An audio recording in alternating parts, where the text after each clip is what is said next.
Trump signs bills backing Hong Kong protesters despite China's objections. U.S. President Donald Trump signed into law bills that support pro-democracy protesters in Hong Kong, despite China's objections.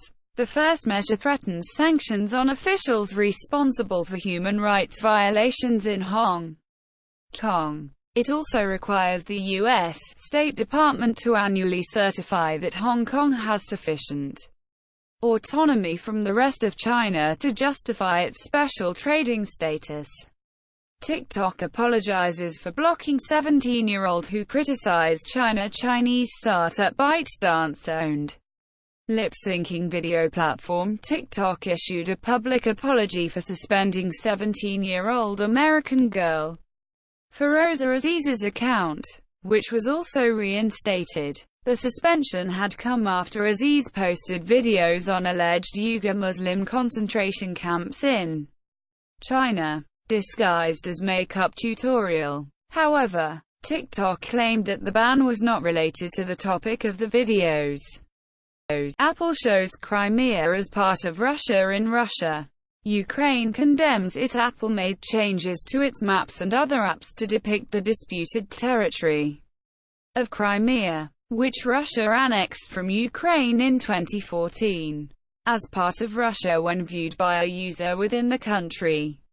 While Russian authorities deemed the move as Apple fulfilling its obligations, Ukraine condemned it. Ukraine implied that Apple doesn't give a damn about its pain.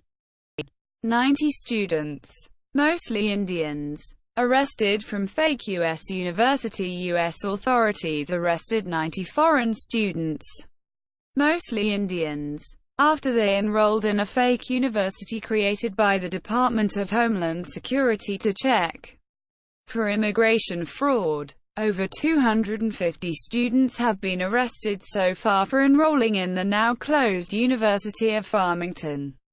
Of the 250 students arrested so far, nearly 80% were granted voluntary departure and left the U.S.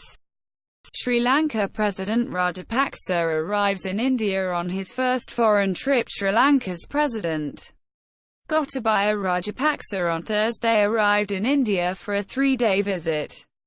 Rajapaksa's first foreign trip as the president comes after he accepted an invitation extended by PM Narendra Modi. During his trip, Rajapaksa will be accorded a ceremonial reception at the Rashtrapati Bhavan and will also hold talks with PM Modi at the Hyderabad House in Delhi.